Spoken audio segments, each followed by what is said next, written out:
ನೋಡಿದ್ದಾರೆ ವಿಸ್ತಾರ ಚಾನೆಲ್ ನಲ್ಲಿ ನೋಡಿದಾಗ ವಿಸ್ತಾರ ಆಗ್ಬೋದು, ಬಡ ಮಕ್ಕಳಿಗೆ ಹಾಕಿ ಬರುವಂತ ಅಂಗನವಾಡಿ ಮಕ್ಕಳು ಆಗುವಂತ ಡೈಪರ್ ಅಂತವು ಸಿಕ್ಕಿದೆ, ಸ್ಪಷ್ಟವಾಗಿ ಗೊತ್ತಾಗ್ತಾ ಇದೆ 5 ಇಲಾಖೆಗಳಿಂದ ನಿಮ್ದು ಆಗಿರೋದು ಅಂತ. ಬಟ್ ಯಾಕೆ ಇಷ್ಟು ದಿನ ಡಿಲೇ ಆಗ್ತಾ ಇದೆ? 5 ಇಲಾಖೆಗಳು, ಆಹಾರ ಇಲಾಖೆ ಆಗ್ಬೋದು, BCM ಇಲಾಖೆ ಆಗ್ಬೋದು, PSW ಇಲಾಖೆ ಆಗ್ಬೋದು, ಆಮೇಲೆ ಅಕ್ಷತಾಪಹ ಇಲಾಖೆ ಸ್ಪಷ್ಟವಾಗಿ ಗೊತ್ತಾಗ್ತಾ ಇದೆ. ಯಾಕೆ ಇಷ್ಟು ದಿನ ಡಿಲೇ ಆಗ್ತಾ ಇದೆ ಅಂತ ನಮ್ಗೆ ಆಗ್ತಿದೆ. ಪದ್ಧತಿ ಮೇಲೆ ಯಾಕೆ ನಮ್ಗೆ ನೀವು ತಾಯಿಯಾಗಿ ಯೋಚನೆ ಮಾಡಿ, ಯಾಕೆ ಇಷ್ಟು ಅನ್ಯಾಯ ಆಗಿದೆ, ಅವ್ರಿಗೆ ಯಾಕೆ ನಾವು ನ್ಯಾಯ ಕೊಡ್ಬೇಕು ಅಂತ. ಬಂದಿರ್ಬೋದು, ಹಾಸ್ಟೆಲ್ನಿಂದ ಸರ್ಕಾರ ಆಗಿರ್ತಕ್ಕಂಥ ಆಹಾರ ಆಗಿರ್ಬೋದು, ಇಲ್ಲ ಇಲ್ಲಿ ಡಿಪೋಗಳಲ್ಲಿ ಕೊಡ್ತಕ್ಕಂಥ ಆಹಾರ ಧಾನ್ಯಗಳು ಆಗಿರ್ಬೋದು. ಇಂಥ ಆಹಾರ ಧಾನ್ಯಗಳು ಮಾತ್ರ ಅಲ್ಲ ಅಲ್ಲಿ ಶೇಖರಣೆ ಆಗಿರೋದು, ಬೇರೆ ಕಡೆಯಿಂದ ಎಲ್ಲೂ ತಂದು ಹಾಕಿಲ್ಲ. ಈ ಅಧಿಕಾರಿಗಳು ಶಾಮೀಲ್ ಆಗಿದ್ದೇನೆ ಅಂತ ಆಹಾರ ಧಾನ್ಯಗಳನ್ನ ಅಲ್ಲಿ ಶೇಖರಣೆ ಆಗ್ಲಿಕ್ಕೆ ಸಾಧ್ಯ ಇಲ್ಲ. ಅಂತವ್ರ ಮೇಲೆ ಡೈರೆಕ್ಟ್ ಆಗಿ ನೀವು ರಿಪೋರ್ಟ್ ಕೊಡ್ಬೋದಲ್ವಾ?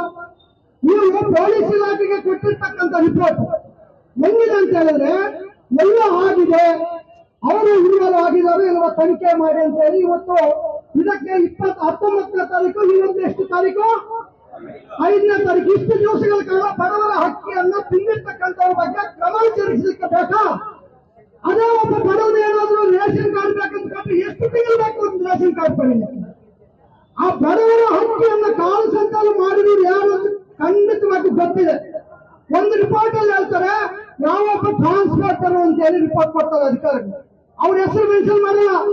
ಮತ್ತೆ ಪೊಲೀಸ್ನವರು ಎಲ್ಲ ಮಾಡ್ಬೇಕಂದ್ರೆ ತಾವೇನಕ್ಕಿಲ್ಲದು ಅಂತ ತಮ್ಮ ಕೈಯಲ್ಲಿ ಹೋಗ್ತಕ್ಕಂಥ ಕೆಲಸವನ್ನ ರಾಜಕೀಯ ಒತ್ತಡಕ್ಕೆ ಮಣಿಯದೆ ಇವತ್ತು ತಾವು ಕೆಲಸ ಮಾಡ್ಬೇಕಂದಾಗ ಇಷ್ಟು ದಿವಸಗಳ ಕಾಲ ಬೇಕಾಗಿಲ್ಲ.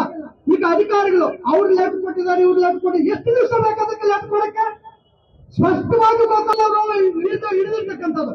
ಆದ್ರೆ ಸುಮಾರು ಅಧಿಕಾರಿಗಳು ಭ್ರಷ್ಟಾಚಾರದಲ್ಲಿ ತೊಡಗಿರ್ತಕ್ಕಂಥದ್ದು ಇವತ್ತು ನಮಗೆ ಕಂಡು ಬಂದಿರ್ತಕ್ಕಂಥ ಆಗಿರೋದ್ರಿಂದ ತಡ ಮಾಡಬಾರ್ದು. ಮತ್ತೆ ಅಧಿಕಾರಿಗಳು ಇವತ್ತು ನೀವಿರ್ತಕ್ಕಂಥದ್ದು ರಾಜಕಾರಣಿಗಳು ನೀವು ಹೆದರಬಾರ್ದು. ಭ್ರಷ್ಟಾಚಾರ ಪ್ರಶ್ನೆ ಇದ್ದಾಗ ನೀವು ನಿರ್ದಾಕ್ಷಿಣ್ಯವಾಗಿ ಅವ್ರ ಮೇಲೆ ಕ್ರಮ ಜರುಗಿಸಲಿಕ್ಕೆ ಮೇಲಿನ ಅಧಿಕಾರಿಗಳಿಗೆ ನಿಮ್ಮ ವ್ಯಾಪ್ತಿಯಲ್ಲಿ ಇರ್ತಕ್ಕಂಥವ್ರ ಮೇಲೆ ಕ್ರಮ ಜರುಗಿಸಬೇಕು.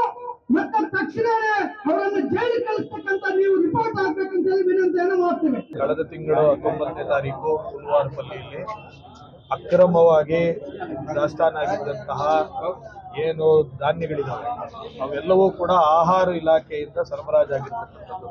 ಅದು ಸರ್ಕಾರಿ ವಶದಲ್ಲಿ ಇರಬೇಕಾಗಿರ್ತಕ್ಕಂಥ ಧಾನ್ಯ ಹಾಸ್ಟೆಲ್ಗಳಿಗೆ ಅಥವಾ ಬಿಸಿಯೂಟಕ್ಕೆ ಅಥವಾ ಇಲ್ಲಿ ರೇಷನ್ ಡಿಪೋಗಳಿಗೆ ಇವುಗಳಿಗೆ ಕೊಡಬೇಕಾಗಿರ್ತಕ್ಕಂಥ ಆಹಾರ ಧಾನ್ಯವನ್ನ ಇವತ್ತು ಒಬ್ಬರು ಖಾಸಗಿಯವರು ಅದನ್ನ ತಮ್ಮ ಒಂದು ಗೋಡೌನ್ನಲ್ಲಿ ಶೇಖರಣೆ ಮಾಡಿರ್ತಕ್ಕಂಥದ್ದನ್ನು ನೀವು ವಿಸ್ತಾರ ಟಿವಿ ಚಾನೆಲ್ನಿಂದ ಅದು ಹೊರಗೆ ಬಂದಿದೆ. ಅದು ಹೊರಗೆ ಬಂದ ಮೇಲೆ ತಹಸೀಲ್ದಾರ್ ಅವರು ಕೂಡ ಹೋಗಿ ಅದನ್ನ ಅವರ ವಶಕ್ಕೆ ತಗೊಂಡಿದ್ದಾರೆ. ಅದಾದ ಮೇಲೆ ಇವತ್ತಿನವರೆಗೂ ಕೂಡ ಯಾರೊಬ್ಬರ ಮೇಲೂ ಕೂಡ ಕ್ರಮ ಜರುಗದೆ ಇರತಕ್ಕಂಥದ್ದು, ಎಲ್ಲರನ್ನೂ ಕೂಡ ಕಾನೂನಿನ ಅಡಿನಲ್ಲಿ ಅವ್ರಿಗೆ ಏನು ಶಿಕ್ಷೆ ಆಗಬೇಕಾಗಿತ್ತು ಅದನ್ನ ಪರಾರು ಮಾಡಿಸ್ಲಿಕ್ಕೆ, ಅದನ್ನ ತಪ್ಪಿಸ್ಲಿಕ್ಕೆ ಇವತ್ತು ಅವರಿಗೆ ಸಮಯವನ್ನ ಕೊಡ್ತಾ ಇದ್ದಾರೆ ಆಡಳಿತಕ್ಕೆ. ಇದು ಬಹಳ ಸ್ಪಷ್ಟವಾಗಿ ಅರ್ಥ ಆಗ್ತಾ ಇದೆ. ಎರಡನೇದೇನು, ಇವತ್ತು ಸರ್ಕಾರಿ ನೇತೃತ್ವದಲ್ಲಿ ಅಥವಾ ಸರ್ಕಾರ ಒಂದು ಹೋಲ್ಡ್ ಅಲ್ಲಿ ಇರಬೇಕಾಗಿರ್ತಕ್ಕಂಥ ಧಾನ್ಯ ಯಾವತ್ತು ಖಾಸಗಿಯವರೆಗೂ ಹೋಯ್ತು ಅದಕ್ಕೆ ಯಾರು ನೇರ ಹೊಣೆ? ಗುತ್ತಿಗೆದಾರ ಹೊಣೆಗಿಂತ ಮುಂಚೆ ಇಲ್ಲಿ ಯಾರು ಅಧಿಕಾರ ಸ್ಥಾನದಲ್ಲಿದ್ದಾರೆ ಅವರು ಮುಖ್ಯವಾದಂತ ಹೊಣೆಗಾರಿಕೆ ಇರ್ತದೆ. ಯಾರೇ ಅಧಿಕಾರಿಗಳು, ಆಹಾರದ ಅಧಿಕಾರಿಗಳು ಯಾರೇ ಇರಬಹುದು, ಇವತ್ತು ಯಾರು ಅಧಿಕಾರಿ ಇದ್ದಾರೆ ಅವ್ರ ಮೇಲೆ ಶಿಸ್ತಿನ ಕ್ರಮ ಈಗಾಗಲೇ ಜರುಗಬೇಕಾಗಿತ್ತು. ಇಮಿಡಿಯೇಟ್ ಸಸ್ಪೆನ್ಷನ್ ಆಗಬೇಕು. ಯಾಕೆಂದ್ರೆ the evidence is there, you need not prove. ಮತ್ತೆ ಅದನ್ನೇನು ಪ್ರೂವ್ ಮಾಡೋಗಿಲ್ಲ. ಇಟ್ ಇಸ್ ರೆಸ್ಟ್ರಿಕ್ಷನ್ ಹಾಕ್ಬಿಟ್ರೆ ಅಂತೇವೆ ಲೀಗಲ್ ಭಾಷೆಯಲ್ಲಿ. ಅಂದ್ರೆ ಅದು ತಪ್ಪು ನಡೆದಿದೆ ಅಂತೇಳಿ ಅದಕ್ಕಾದೇ ಸಾಬೀತ್ ಮಾಡ್ಕೊಂಡಿದೆ. ಅದಕ್ಕೆ ಮತ್ತೆ ಇವ್ರೇನು ಒಂದು ಎವಿಡೆನ್ಸ್ ಕೊಟ್ಟು ಅದನ್ನು ಕೋರ್ಟ್ ಅಲ್ಲಿ ಸಾಬೀತ್ ಮಾಡೋ ಅವಶ್ಯಕತೆ ಇಲ್ಲ. ಈಗ ನೀವೇನು ಹೊರಗೆ ತಂದಿದ್ದೀರಿ ಇದು ಸರ್ಕಾರದ್ದೇ ಅಂತೇಳಿ ಏನ್ ತಹಸೀಲ್ದಾರ್ ಅವ್ರು ಹೇಳಿ ಅದನ್ನ ವಶಕ್ಕೆ ತಗೊಂಡಿದ್ದಾರೆ, ಅಲ್ಲಿಗೆ ಅದು ತಪ್ಪು ಮಾಡಿದ್ದಾರೆ ಅಂತ ಆಯ್ತು. ಯಾರ ಅಧೀನದಲ್ಲಿ ಇತ್ತಿದೋ, ಯಾವ ಗೋಡೌನಲ್ಲಿ ಇತ್ತೋ, ಯಾರಿಂದ ಯಾರಿಗೋಯ್ತು ಅನ್ನೋದು ಇವ್ರಿಗೆ ಗೊತ್ತಿರ್ತದೆ. ಸೊ ಆ ಕನಿಷ್ಠ ಅಧಿಕಾರಿ ಮೇಲಾದ್ರೂ ಕೂಡ ಒಂದು ಸಸ್ಪೆಂಡ್ ಅನ್ನು ಮಾಡಿದೆ. ನಾವು ಸುಮ್ಮನೆ ಪೊಲೀಸ್ ಕಂಪ್ಲೇಂಟ್ ಕೊಟ್ಟಿದ್ದೀವಿ, ಪೊಲೀಸ್ ತನಿಖೆ ಆಗ್ತದೆ, ಪೊಲೀಸ್ ಇದು ಮಾಡ್ತಿದೆ ಅಂದ್ರೆ ಇದು ಯಾರೋ ಒಬ್ಬ ವೈಯಕ್ತಿಕ ಸಾಮಾನ್ಯನ ಮನೆಯಲ್ಲಿ ಆಗಿರ್ತಕ್ಕಂಥ ಕಳ್ಳತನ ಅಲ್ಲ, ಸರ್ಕಾರಿ ಗೋಡೌನ್ನಲ್ಲಿ ಆಗಿರ್ತಕ್ಕಂಥ ಕಳ್ಳತನ. ಇದೇ ತಹಸೀಲ್ದಾರ್ ಅವರ ನೇತೃತ್ವದಲ್ಲಿ ಇರ್ತಕ್ಕಂಥ ಸರ್ಕಾರಿ ಗೋಡೌನ್ನಲ್ಲಿ ಆಗಿರ್ತಕ್ಕಂಥ ಕಳ್ಳತನ. ಅದು ಹಿಡ್ಕೊಂಡಿದ್ದೀರಿ ನೀವು, ಕಳ್ಳನ ಹಿಡ್ಕೊಂಡಿದ್ದೀರಿ, ಎಲ್ಲರನ್ನು ಹಿಡ್ಕೊಂಡಿದ್ದೀರಿ. ಇವನೇ ಕಳ್ಳ, ಇವರೇ ತಪ್ಪು ಮಾಡಿದ್ದಾರೆ ಅಂತ ಹೇಳೋದ್ರಲ್ಲಿ ಯಾಕೆ ವಿಳಂಬ ಅಂತಂದ್ರೆ ಅವರು ಬೇಲ್ಗೆ ಹೋಗಕ್ಕೆ ಇವರು ಕಾಲಾವಕಾಶ ಕೊಡ್ತಾ ಇದ್ದಾರೆ.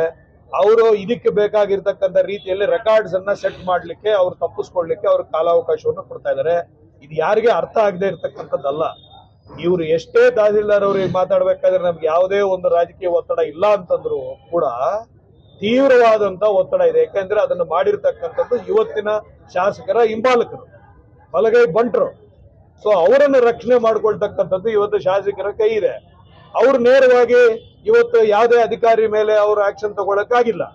ಅಥವಾ ಈ ಸಂದರ್ಭದಲ್ಲಿ ಅವರು ಒಂದು ವರದಿಯನ್ನು ತಗೊಂಡು ಏನು ನೋಡಪ್ಪ ನಾವು ಇಂಥ ಆಕ್ಷನ್ ತಗೊಳ್ತಾ ಇದೀವಿ ಅಂತ ಹೇಳಿ ಜನಗಳಿಗೆ ಹೇಳಿರೋದಾಗ್ಲಿ, ಪ್ರಜೆಗಳಿಗೆ ಹೇಳಿರೋದಾಗ್ಲಿ, ನಾನು ಒಬ್ಬ ಶಾಸಕನಾಗಿ ನನ್ನ ಅಧಿಕಾರದಲ್ಲಿ ಈ ತರ ನಡೆದಿದೆ, ಇದಕ್ಕೆ ನಾನು ಜನರಲ್ಲಿ ಕ್ಷಮೆ ಯಾಚಿಸ್ತೇನೆ ಅಥವಾ ನನಗೆ ಅವಮಾನ ಆಗಿದೆ, ಯಾವ ಒಂದು ಹೇಳಿಕೆನೂ ಇಲ್ಲ. ಇದೇನ್ ಅರ್ಥ ಆಗ್ತದೆ ಇಲ್ಲಿ ಅಂತಂದ್ರೆ ಜನರಿಗೂ ಇವ್ರಿಗೂ ಸಂಬಂಧ ಇಲ್ಲ. ಜನರನ್ನ ಇವ್ರು ಏನ್ ಅನ್ಕೊಂಡಿದ್ದಾರೆ ಅಂದ್ರೆ ನಾವು ಓಟಿಗೆ ಏನು ಕಾಸು ಕೊಡ್ತಾ ಇದೀವಿ, ಅದರಿಂದ ಈ ಜನರನ್ನು ವಸ್ತುವನ್ನ ನಾವು ಕೊಂಡ್ಕೊಂಡ್ಬಿಟ್ಟಿದೀವಿ. ಅವರಿಗೆ ಬಾಯಿ ಇಲ್ಲ, ಅವ್ರೇನು ಬಾಯಿ ಎತ್ತೋದಿಲ್ಲ, ಎತ್ತಿದ್ರು ಕೂಡ ಯಾರೊಬ್ರು ಎತ್ತಾರೆ ಆಮೇಲೆ ನೋಡ್ಕೊಳ್ಳೋಣ ಅನ್ನೋ ಲೆಕ್ಕಕ್ಕೆ ಇವರು ಅಷ್ಟೊಂದು ಒಂದು ಏನಿದ್ದಾರೆ ನೆಗ್ಲೆಕ್ಟ್ ಆಗಿ ಉದ್ದಟತನದಿಂದ ಗರ್ವದಿಂದ ಇವತ್ತು ವರ್ತನೆಯನ್ನು ಮಾಡ್ತಾ ಇದ್ದಾರೆ. ಸೊ ಇದ್ರ ವಿರುದ್ಧ ಸಿಪಿಎಂ ಪಕ್ಷ ಯಾವತ್ತೂ ಕೂಡ, ಇವತ್ತೇ ಅಲ್ಲ ಕಳೆದ 60 ವರ್ಷಗಳಿಂದಲೂ ಕೂಡ ಸಿಪಿಎಂ ಪಕ್ಷ ಸಾಮಾನ್ಯ ಜನರು, ಕೂಲಿ ಕಾರ್ಮಿಕರ ಪರ ಇರತಕ್ಕಂಥ ಪಕ್ಷ, ಮಹಿಳೆಯರ ಪರ, ವಿದ್ಯಾರ್ಥಿ, ಯುವಜನರ, ರೈತರ ಪರ ಇರ್ತಕ್ಕಂಥ ಪಕ್ಷ, ಕಾರ್ಮಿಕರ ಪರ ಇರ್ತಕ್ಕಂಥ ಪಕ್ಷ. ಈ ಪಕ್ಷ ಹುಟ್ಟಾಕಿರ್ತಕ್ಕಂಥದ್ದೇ ಈ ಸಮಾಜದಲ್ಲಿ ಶೋಷಣೆಯನ್ನ ವಿಮುಕ್ತಿ ಮಾಡಲಿಕ್ಕೆ.